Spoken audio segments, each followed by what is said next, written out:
안에 오신 여러분들, 하나님의 각별한 은혜와 하나님의 놀라운 축복이 여러분들과 가정에 넘치기를 주님의 이름으로 축원합니다. 우리 앞뒤 좌우에 있는 분들 따뜻한 사랑의 마음을 갖고 인사를 나눕니다. 주님의 이름으로 사랑하고 축복합니다.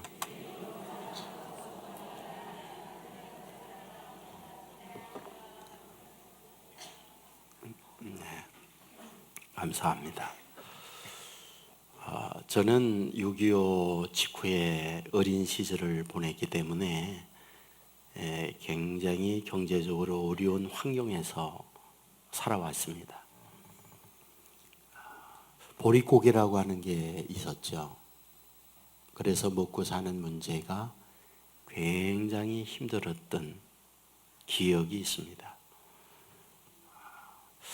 그 쌀로 된 음식을 먹기란 힘들었죠. 늘 보리에, 그리고 보리도 없으면 강냉이, 죽에 이렇게 먹으면서 성장을 했습니다. 특별히 아프리카에 가끔은 먹지 못한 아이들이 맹꽁이 배처럼 볼록하게 나온 사진이나 영상을 보았으리라 생각되는데, 제가 어릴 때에 그런 아이들이 심심치 않게 있었던 기억이 있습니다. 그래서 우리 모두가 다 외쳤죠. 잘 살아보세요. 그래서 우리는 땀 흘려 일을 했고 수고한 결과 전과 다른 경제적 성장, 부유함을 가져다 주었습니다. 어떤 경제의 성장의 열매로서 자동차가 굴러다니고 생활에 편리한 환경을 만들어 주었습니다. 그런데 이런 성장과 함께 성숙은 했는가? 라고 물었을 때 그 경제 성장과 성숙은 별개의 문제가 아니었는가? 이런 생각을 해보게 됩니다. 차량을 운전해 보면 소위 운전 매너, 이런 부분에 있어서 참 빵점이구나, 이런 생각을 가질 때 많이 있습니다. 서로 앞다투어 가려고 하고 상대에게 위협을 가했지만 죄송한 표현은 전혀 없고, 그래서 운전하면서 기분 나쁜 감정을 가질 때가 꽤 많이 있지요.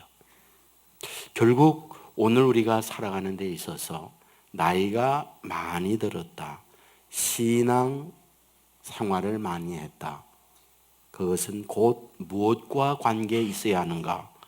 성숙과 관계에 있어야 합니다. 그 성숙이라고 하는 것이 무엇일까? 그것은 곧 내면의 문제라고 말씀을 드릴 수 있습니다. 저는 오늘 여러분들과 함께 오늘 이 본문을 그런 측면에서 살펴보려고 합니다. 그동안 여러분들에게 삼손 시리즈의 말씀을 드렸는데, 오늘 고린도 교회, 고린도 전서에 있는 말씀을 드리려고 합니다. 이 고린도 전서라는 것은 바울이 고린도 교회에 보낸 편지의 내용입니다. 그렇다고 한다면 그 고린도 교회는 어떻게 세워졌을까요? 그것은 바로 바울의 개척에 의해서 세워진 교회입니다. 사도행전 18장 1절에 보면 그 후에 바울이 아덴을 떠나 고린도에 이르러 아테네에서 복음을 전하고 난 이후에 고린도에 가서 복음을 전했다, 그런 말이 됩니다. 그곳에서 어떻게 했을까? 사도행전 18장 11절에 보면 1년 6개월을 머물며 그들 가운데서 하나님의 말씀을 가르치니라. 1년 6개월 머물면서 제자 훈련하고 설교하고 양육의 과정을 거쳤다, 그런 말입니다. 그러면서 어떻게 됐을까? 18장 8절에 보면 회당장 그리스보가 온 집안과 더불어 예수를 믿고 수많은 고린도 사람도 듣고 믿어 세례를 받더라. 그러니까 굉장히 많은 고린도의 지식인 지도자 이들이 복음을 전하게 될 때에 예수님을 영접하고 주님께로 와서 양육받고 하나님의 말씀을 들으면서 지냈다. 그런 말이 됩니다. 우리는 여기에서 이런 질문을 하나 던져봐야죠. 그 교회 초대 목회자가 누구냐? 바울이죠. 자, 그렇다면 바울은 어떤 사람이었을까? 알고 있는 대로 성경 지식에 관한 한 바울만큼 아는 사람이 없죠. 왜? 그의 서신서를 보면 엄청난 지식을 갖고 있었던 것이 분명하니까요. 그것만이 아니죠. 바울은 영성 그리고 지성을 겸비하고 있죠. 그것만이 아니라 사람됨, 인격에 있어서도 바울만큼 훌륭한 인물을 찾기는 어려운 지도자였다고 할 수 있죠. 바로 고린도 교회는 그런 훌륭한 분을 목회자로 모시고 하나님의 말씀을 들었어요. 양육을 받았어요. 제자 훈련을 받았어요. 자, 그렇다고 한다면 어때야 됩니까? 따라올 수 없는 영성, 따라올 수 없는 신령함, 따라올 수 없는 성숙을 가져야 하는 것이 당연하지 않느냐, 그런 말이죠.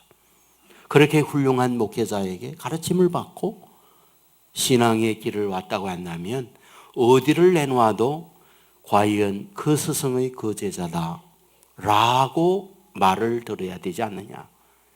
주위에 있는 많은 교인들이 고린도 교회 성도와 같아야 돼, 이러한 평판이 있어야 되지 않느냐, 그런 말이죠. 그런데 오늘 본문 1절은 어떻게 우리에게 말해주고 있습니까? 형제들아, 내가 신령한 자들을 대함과 같이 너에게 말할 수 없어서 육신에 속한 자 곧 그리스도 안에서 어린아이 대함과 같이 하노라. 여기 보면 너희들 신령하지 않아. 그래서 신령한 자 대접을 못 해줘. 그렇게 얘기해요. 그리고 너희들 육신에 속해 있어. 그래서 어른스럽게 너희들을 대하기보다 어린아이들 대하듯 그렇게 대할 수밖에 없어 라고 말을 하고 있더라는 말이에요. 여러분, 여기에 육신에 속한 자란 무엇일까요? 이것은 다르게 표현하면 세속적이다, 이 말이죠.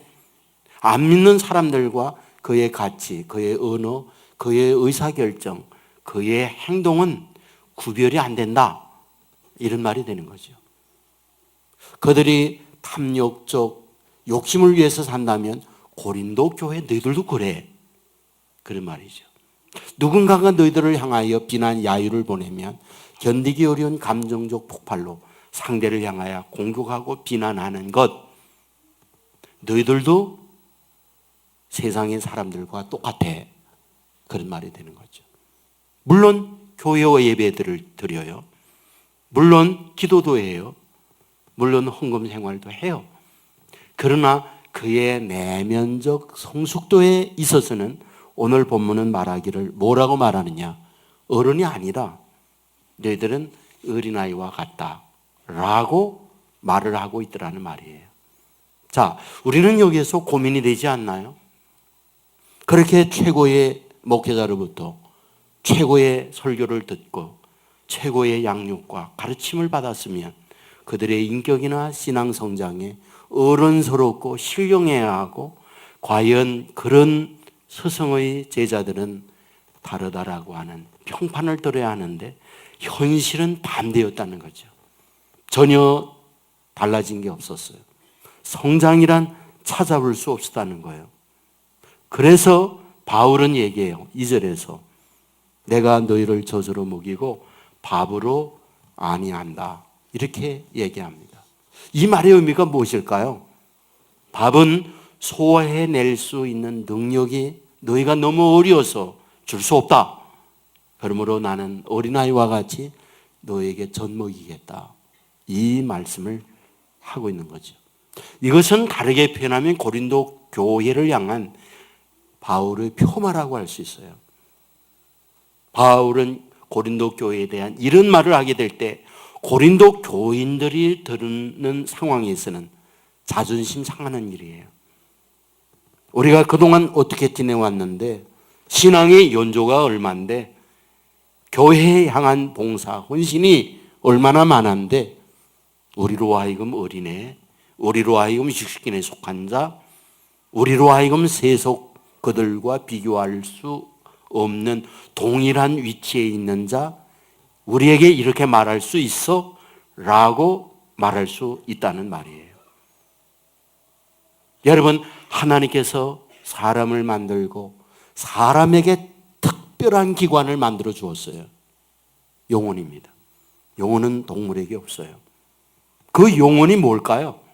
하나님과 만나 하나님의 비밀을 알고 하나님의 세계를 깨달으면서 우리로 하여금 신령한 존재, 동물과 구별된 삶을 살게 하려는 것, 이게 하나님께서 우리를 향한 하나님의 계획이었어요.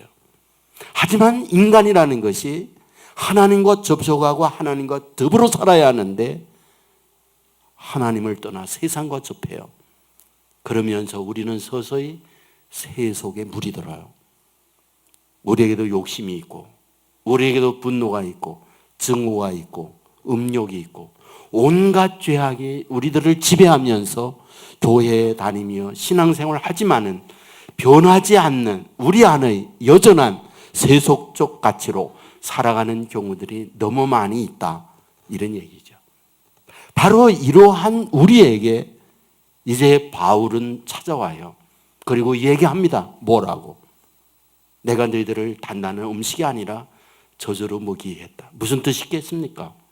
여전히 성장하지 않고 여전히 어린이 젖을 먹이며 너희들로 하여금 크게 어른스럽게 만들어 주겠다. 이 말씀을 하고 있다는 말이에요.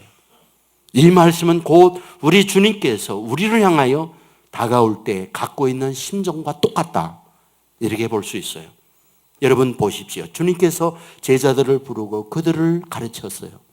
그렇다면 주님으로부터 가르침을 받고 주님으로부터 설교를 듣고 제자 양육을 받았으니 고매한 인격, 그리고 신령한 사람, 그리고 따라올 수 없는 비교 안 되는 멋진 하나님의 사람으로 서여져야 되지 않았느냐는 거죠. 그러나 우리가 아는 대로 결정적 순간 주님을 부인해요. 믿음이 있다고 말할 수 없는 거의 초라한 모습으로 추락을 해요. 그리고 주님을 부인하고 도망자가 되고 형편없는, 세상과 다를 바 없는 존재로 서게 되는 걸 보게 되잖아요. 바로 이러한 그들에게 주님이 갖는 생각이 뭡니까? 주님은 여전히 저주로 그들을 먹이려고 해요. 요한복음 16장 2절에 보면 내가 아직도 너에게 이런 것이 많으나 지금은 너희가 감당하지 못하리라. 굉장히 하늘에 신령한 것들을 너희들에게 단단하게 말해주고 싶지만 너희들이 감당할 수 없어서 말 못한다. 요한복음 3장 12절에 보면 내가 땅의 일을 말하여도 너희가 믿지 아니하거든 하물며 하늘의 일을 말하면 어떻게 믿겠느냐? 너희가 땅의 너의 수준으로 말을 하여도 알아듣지 못할 때 내가 하늘의 말로 말한다면 어떻게 너희들이 감당할 수 있겠냐? 그래서 그 말은 너희들에게 할 수 없다. 다시 말하면 여전히 어린아이요, 여전히 수준이 바닥이기에 저절로 너희들을 먹이며 너희들을 키워준다. 이것이 주님께서 하신 말씀이었어요. 여러분, 우리 주님은 하나님 자신입니다. 신령한 분이죠. 주님만큼 영성이나 인격이나 그 성숙도에 있어서 주님 수준에 이른 사람이 누가 있겠습니까? 그런데 그런 주님께서 세상에 올 때 주님은 어떤 모습으로 오십니까? 사람이 되어 오셨어요. 그 사람이 되어 오실 때에 여러분, 그 주님의 사람된 모습이 성경은 어떻게 말하고 있습니까? 이사야 53장 2절에 보면 그는 주 앞에서 자라나기를 연한 순 같고 마른 땅에서 나온 뿌리 같아서 고운 모양도 없고 풍채도 없은즉 우리가 보기에 흠모할 만한 아름다운 것이 없도다. 이렇게 말씀을 하죠. 그러니까 예수님이 사람이 되어 오실 때 예수님은 이런 모습이다 라고 말을 하는 거죠. 연한 순 같다. 봄에 순이 올라올 때 굉장히 부드러워요. 약해요. 건드리면 꺾여요. 예수님은 이와 같이 약한 존재로 세상에 오셨다. 그 말씀을 해요. 마른 땅에 나온 뿌리 같다. 여러분들 시골에서 나무를 보면 물기가 많은 곳의 뿌리와 물기 없는 메마른 땅의 뿌리는 달라요. 물기 많은 곳의 뿌리는 곱게 뿌리가 뻗어간다면 물기 없는 메마른 땅은 정말 울퉁불퉁하고 모양이 거칠고 아름답지 않아요. 예수 그리스도가 이런 모습으로 오신다고 말씀을 함으로 말미암아 뭘 가르쳐 주는 걸까요? 그렇게 남들에게 멋진 모습, 아무짝에도 쏠 수 없는 존재라고 하는 것을 말해주고 있는 거죠. 고운 모양도 없다. 부비가 없다는 말이에요. 남들에게 자랑스럽게 내놓을 만한 광채나는 그런 어떤 유명한 피부 고운 탤런트와 같은 모습이 아니었다 그 말이죠. 풍채도 없었다. 기고리장대하고 장수 같은 외모를 가지고 있어 그 외모에 압도당하는 그 어떤 것도 없다. 거기다 흠모할 만한 아름다운 것이 없다다. 매력적인 것이 없어 사람들에게 끌만한 것들이 없는 초라한 모습이었다. 이것을 말씀하고 있는 거죠. 자, 여러분, 우리 예수님은 하나님 자신이라고 말씀을 했어요. 마가복음 9장 2절 이하에 보면 어떻게 말하고 있는지 아십니까? 여세 후에 예수께서 베드로와 야고보와 요한을 데리시고 따로 높은 산에 올라가셨더니 그들 앞에서 변형되사 그 옷이 광채가 나며 세상에서 빨래하는 자가 그렇게 희게 할 수 없을 만큼 매우 희어졌더라.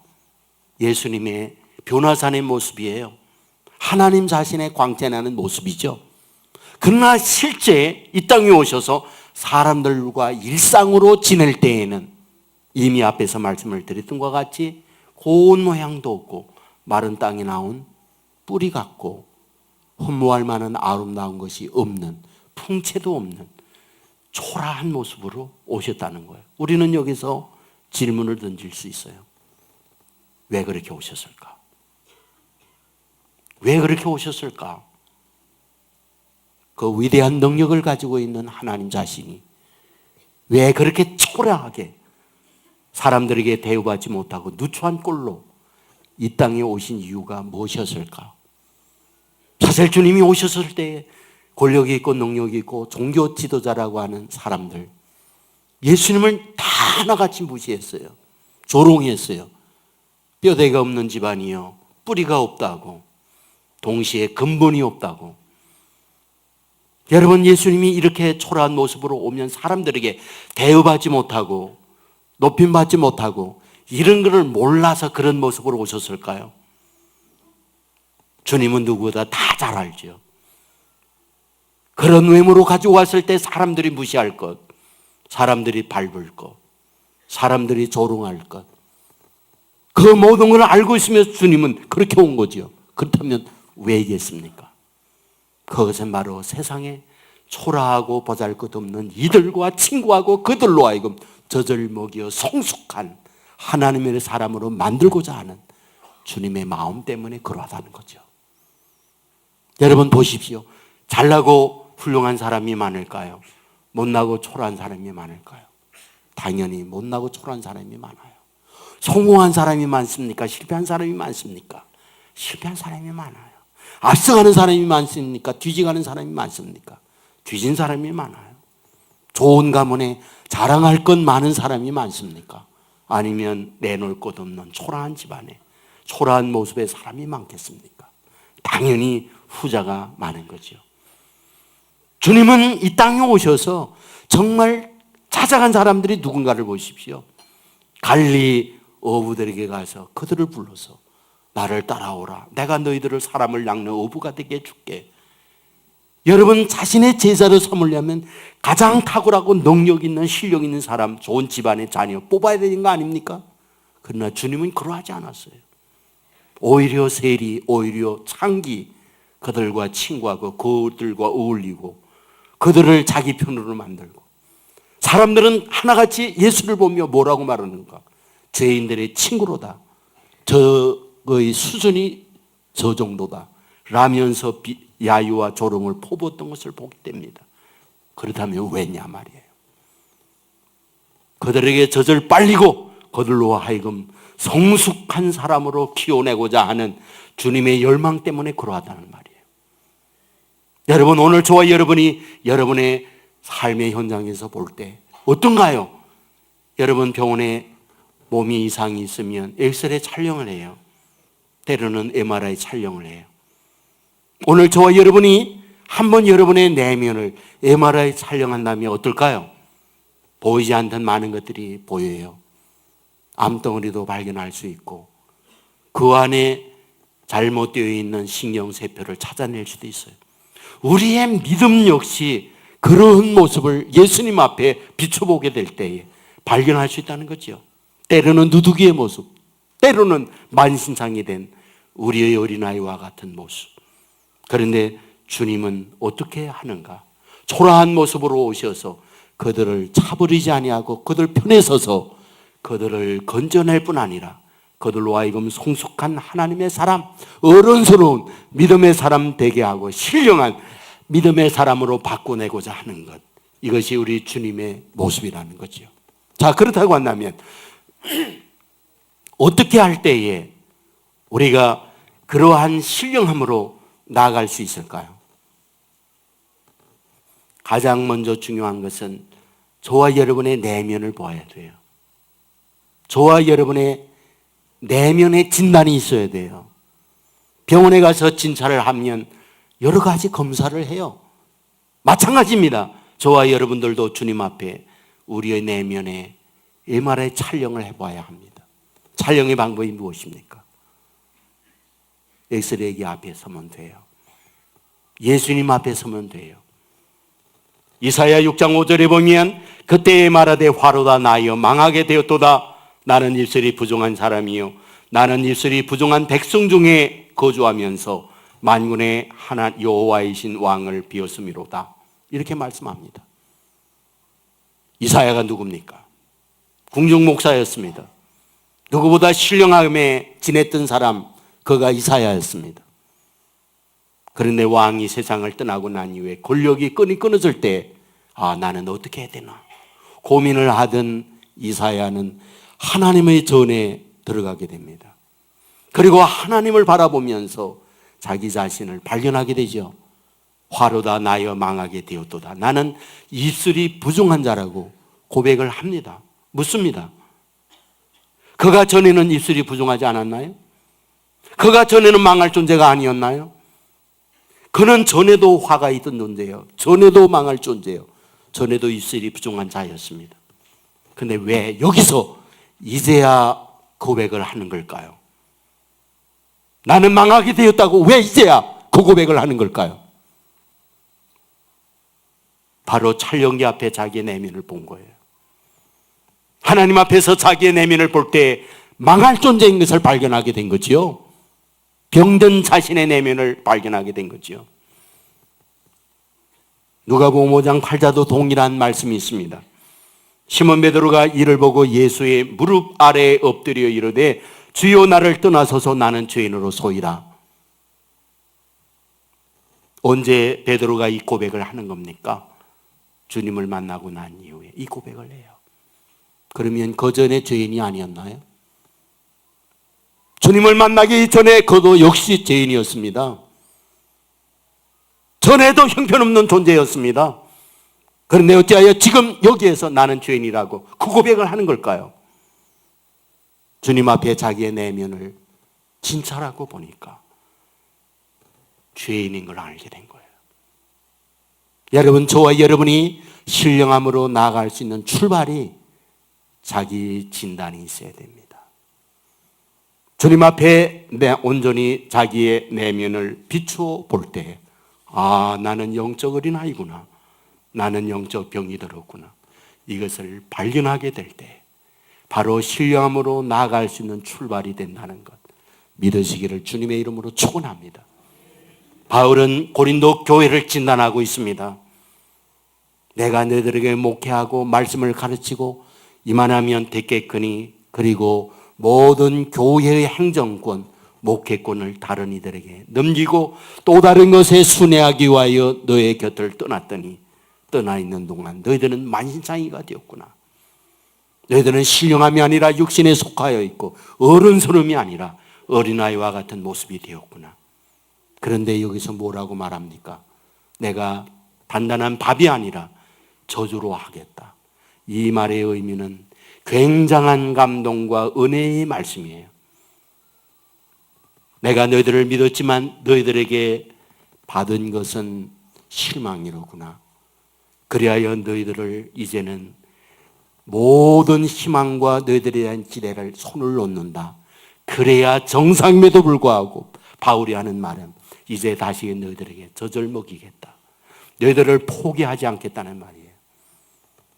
이것은 우리 하나님께서 저와 여러분을 바라보며 하나님의 곁을 떠났을 때 하나님의 진노를 내려야 할 우리에게 예수 그리스도를 보내고 예수 그리스도로 말미암아 우리에게 젖을 빨리며 포기하지 아니하고 밥 대신에 젖을 먹이면서 성숙한 그리고 신령한 하나님의 사람으로 만들어 가고자 하는 모습이라는 말이죠. 주님은 이 땅 위에 오셔서 어떤 심정으로 살아가고 있습니까? 어머니의 심정이었어요. 배신한 제자들을 찾아갔고 그들을 위해서 내가 나를 사랑하느냐 다시금 붙들어 주시면서 내 양을 너희들에게 맡긴다 말씀하신 분, 전혀 포기하지 아니하고 끝까지 붙들어 주셨던 분, 그분이 주님이셨어요. 주님은 여전히 오늘도 어머님의 심정으로 저와 여러분에게 찾아와서 저와 여러분에게 젖을 빨리고 저와 여러분들로 하여금 성숙한 하나님의 사람 되기를 원한다는 거 믿으시기를 주님의 이름으로 축원합니다. 저는 어머님의 마음을 생각할 때마다 떠오르는 한 어머님 잊을 수가 없어요. 아들이 있었어요. 유치원을 다니면서 밝게 명랑하게 잘 컸지요. 가정의 웃음이었고 가정에 늘 희망이었습니다. 밝은 아들이요, 명랑한 아들이요. 아버지 엄마에게 말 잘 듣는 아들이었기 때문에 그는 초등학교 입학을 했죠. 새로운 학교에 또 명랑하게 학교 생활을 시작합니다. 그런데 다니기 시작한 지 얼마 되지 않아서 아이가 밥도 제대로 먹질 않아요. 학교를 가려고 하지 않아요. 그때 부모님은 생각합니다. 새로운 환경에 아이가 적응을 못하는구나. 그리고 울리기도 하고 혼돈내기도 하면서 계속 학교를 보낸 거예요. 때로는 가방 정리도 못하고 때로는 신발도 제대로 못 신고 어리광이가 너무 심하구나. 매도 들면서 혼을 내면서 학교를 보낸 거죠. 근데 어느 날 밥을 먹는데 밥을 잘 못 먹고 흘리는 거예요. 이상하게 생각했던 이 어머님 병원에 가서 검사를 한 결과 뇌 종양이었어요. 그때부터 투병이 시작됐죠.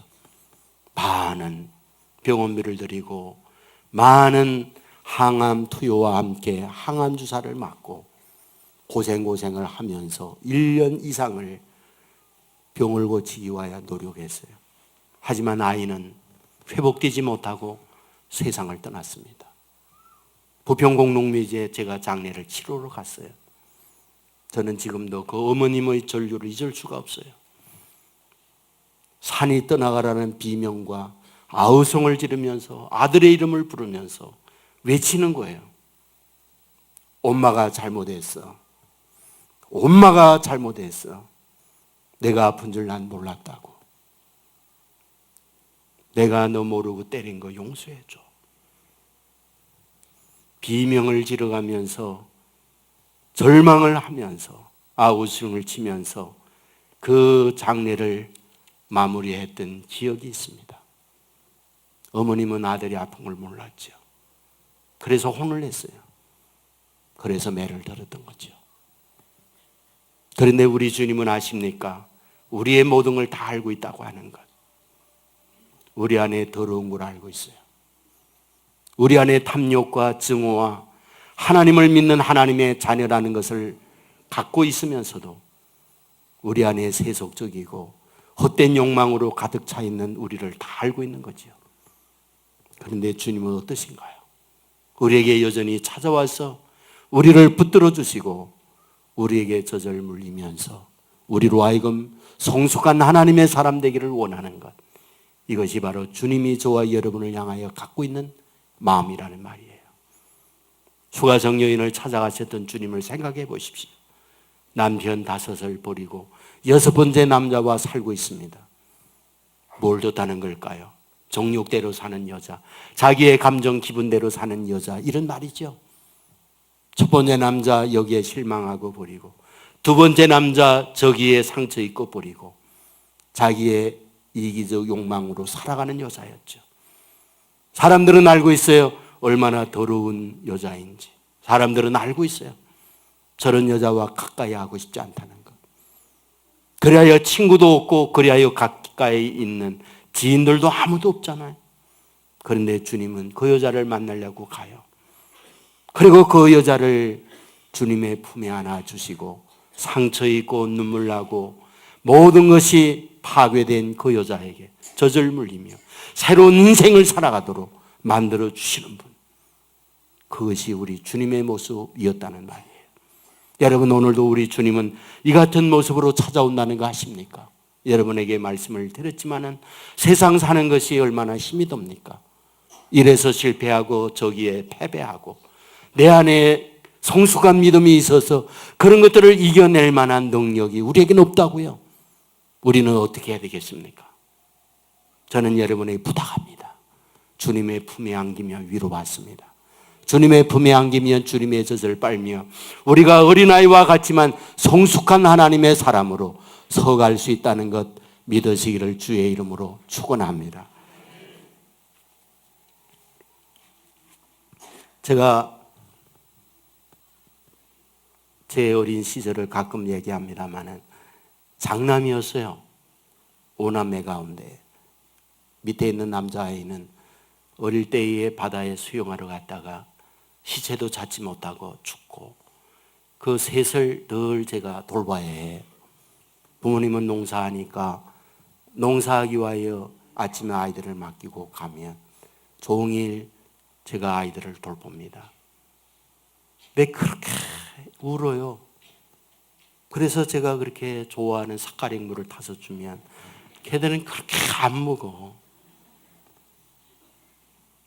걔 종일 삭가랭물 타서는 주면 안 먹으면 제가 다 마시고 그러면서 그렇게 지내다가 저녁에 어머님이 들어와서 그 아이를 어머님 품에 안기면 헉헉거리며 젖을 빨면서 눈물이 거쳐요.